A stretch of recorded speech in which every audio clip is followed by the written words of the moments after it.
എന്റെ ട്യൂഷൻ മോനെ ഇങ്ങോട്ടൊന്ന് തിരിഞ്ഞേ. മനുഷ്യനായിരുന്നോ? ഞാൻ വിചാരിച്ചു വല്ല പെരിച്ചാഴിയായിരിക്കുമെന്ന്. ആ ഞങ്ങളുടെ വീടിന്റെ അപ്പുറത്തും ഇപ്പുറത്തും 14, 15 വയസ്സുള്ള ചെറുതുകളുടെ ബഹളമാണ്. ഞാൻ ഗുരുത്തം കെട്ടവനെ, ഈ പ്രായത്തിൽ ഇങ്ങനെ തുടങ്ങിക്കൂടാ. നീയൊക്കെ എവിടെ ചെന്ന് എത്തുവാടാ? ആട്ടെ, ഇന്നലെ നീ എന്താ ക്ലാസ്സിൽ വരാഞ്ഞത്? ആ, മേലാൽ ഇതാവർത്തിക്കരുത്. ഇതാ പറഞ്ഞ നിന്നെ പഠിപ്പിച്ചിട്ട് ഒരു കാര്യമില്ലെന്ന്. ആ, ഇന്നലെ നമ്മൾ ഇംഗ്ലീഷ് പഠിച്ചില്ലേ? ഇംഗ്ലീഷിൽ എത്ര അക്ഷരമുണ്ട്? 56, 65 എത്ര പറ. എടാ വൃത്തികെട്ടവന്, ഇംഗ്ലീഷിലാകെ 26 അക്ഷരമേ ഉള്ളൂ. മനസ്സിലായോ? അതിലിഷ്ടപ്പെട്ട ഒരു അക്ഷരം മോൻ പറഞ്ഞേ. ദൈവമേ, ഏയോ? ഏയോടാ? ആ, ഞങ്ങളൊക്കെ കുഞ്ഞുങ്ങളല്ലേ, ഞങ്ങളൊക്കെ അങ്ങനെ ചിന്തിക്കുക. ഭാഗ്യം ദൈവമേ. അപ്പൊ മോനിങ്ങനെ മര്യാദക്ക് സംസാരിക്കണം കേട്ടോ. ഇത്ര ആൾക്കാരൊക്കെ വന്നിരിക്കുന്നതാണ്. നോക്കി നോക്കി സംസാരിക്കുക കേട്ടോ. നമുക്ക് നിറത്തെ കുറിച്ച് പഠിക്കാം. കുഞ്ഞാക്കോവിന്റെ പടം അല്ല നിറം. കുഞ്ഞാക്കോവിന്റെ പടം നിറം, അത് വേറെ. നമ്മൾ പഠിക്കാൻ പോകുന്ന നിറം. നിറത്തിന് നമ്മൾ ഇംഗ്ലീഷിൽ എന്ത് പറയും? കളേഴ്സ് എന്ന് പറയും. മനസ്സിലായോ? ചുവപ്പിന് നമ്മൾ ഇംഗ്ലീഷിൽ എന്ത് പറയും? നീലയ്ക്ക് നമ്മൾ ഇംഗ്ലീഷിൽ എന്ത് പറയും? ബ്ലൂ. Very good. അങ്ങനെയാണെങ്കിൽ നീലം എന്നുള്ളതിന് ഇംഗ്ലീഷിൽ എന്ത് പറയും? ഒറ്റയടിക്ക് നിന്റെ ബ്ലൂ ഞാൻ താഴെ ഇടും. ഞാൻ മര്യാദക്ക് നിന്നില്ലെങ്കിൽ കേട്ടോ. ഇനി നമുക്ക് കണക്ക് പഠിക്കാം. നീ കണക്കാ, അതെനിക്കറിയാം. അതല്ല, കണക്ക് പഠിക്കാം എന്നാണ് ഞാൻ പറഞ്ഞത്. കണക്കിന് നമ്മൾ ഇംഗ്ലീഷിൽ എന്ത് പറയും?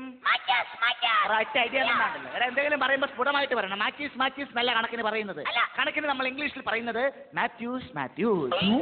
മനസ്സിലായോ? അത് തന്നെ. മാഷമോനോട് അങ്ങനൊരു ചോദ്യം ചോദിക്കട്ടെ.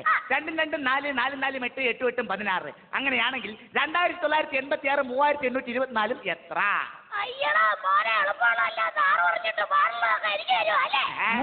നമുക്ക് കണക്ക് വേണ്ട, കണക്ക് വിട്ടേക്കാം കേട്ടാ. ഇനി നമുക്ക് പഠിക്കാനുള്ളത് സയൻസ് ആണ്. സയൻസ്, ജീവശാസ്ത്രം. അത് തന്നെ. ഈ മഴ ഉണ്ടാവുന്നത് എങ്ങനെയാണ്?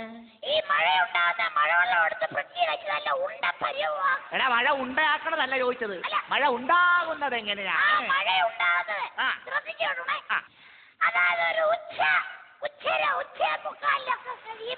എന്നതാടാ അത്? ആണോ? നമ്മുടെ അറബിക്കടലിലെ വെള്ളമെല്ലാം കൂടെ ആകാശത്തിലേക്ക് പൊങ്ങും.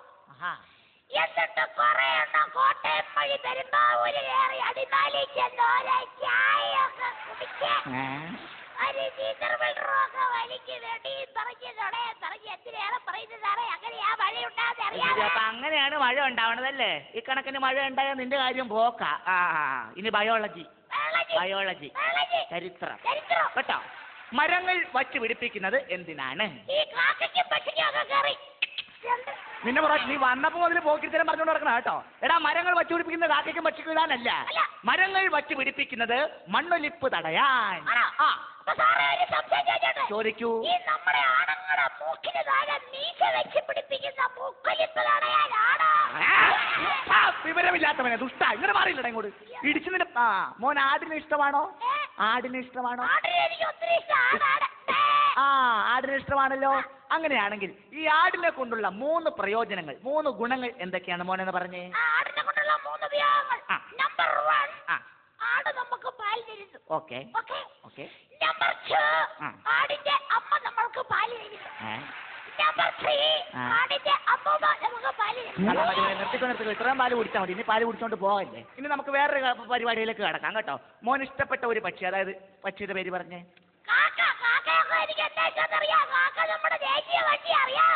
കാക്കയാണോടാ ദേശീയ പക്ഷി? ദേശീയ പക്ഷിയാണോടാ കാക്ക? സംസ്ഥാന പക്ഷിയോ?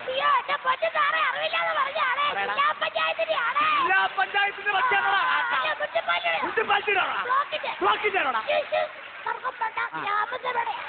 ഗ്രാമസഭയുടെ പക്ഷിയാണ് കാക്ക. മനസ്സിലായല്ലോ? അങ്ങനെയാണെങ്കിൽ ഈ കാക്കയെ കുറിച്ച് മോൻ 5 വാക്യങ്ങൾ പറഞ്ഞേ. 2 കണ്ണുണ്ട്, 2 കാലുണ്ട്, പിന്നെ നീണ്ട ഒരു ശുണ്ടുണ്ട്. എടാ, പറയുമ്പോ വാക്കുകൾ കറക്റ്റ്. ശുണ്ടല്ല, കാക്കയ്ക്ക് നീണ്ട ഒരു സ്കുണ്ടുണ്ട്. അതെ. പിന്നെ നീണ്ട ഒരു വാലുണ്ട്. വാലുണ്ട്. വാലിന്റെ അടിയിലായി ആയിട്ട് നടക്കുന്നതേ എനിക്കറിയാണോ വരെ എന്നതാടാ വാളിന്റെ അടിയിൽ എന്നതാടാ വാളിന്റെ അടിയിൽ എടാ മര്യാദക്ക് സംസാരിക്കുക എന്നതാടാ വാളിന്റെ അടിയിൽ കുഞ്ഞൊരു എന്തെന്നാടാ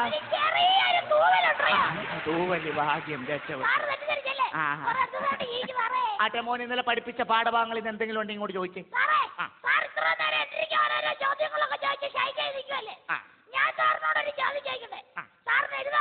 നീ ചോദിക്കണേ എന്ത് ഞാൻ നിസ്സാരമായിട്ട് എഴുതി കളയും അപ്പേനെ കൊണ്ട് സത്യം ഈ എഴുതിയ എനിക്ക് പറ്റിയില്ലെങ്കിൽ ഈ പണി ഈ നിമിഷം ഞാൻ രാജിവെച്ച് പുറത്തു പോകും സത്യം ഇല്ല ഇല്ല ഒരു കാളവണ്ടിക്കാരൻ കാളയുമായി കോട്ടയത്ത് നിന്നും പത്തനാപുരത്തേക്ക് പോവുകയായിരുന്നു. വഴിയിൽ വച്ച് കാള കളവ് തിരിയാൻ പ്രയാസപ്പെട്ടു. അപ്പോ കാളവണ്ടിക്കാരൻ കാളയോട് കാളേ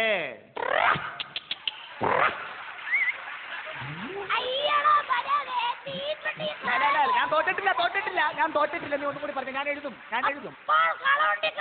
അപ്പോ കാളവണ്ടിക്കാരൻ കാളയോട് കാളേ സമ്മതിച്ചു. നീ പറഞ്ഞ പോലെ തന്നെ ഞാൻ തോൽവി സമ്മതിക്കുന്നു. ഈ പണി ഞാൻ ഇവിടെ വച്ച് രാജിവെക്കുന്നു. സന്തോഷമായല്ലോ? എടാ നീയൊക്കെ ഒരു കാര്യം ആലോചിക്കണം. എടാ നിന്നൊക്കെ വളരെ കഷ്ടപ്പെട്ട് ബുദ്ധിമുട്ടി തെണ്ടിയാടാ പഠിപ്പിക്കുന്നേ. എന്തറിയാവുന്നു? ആ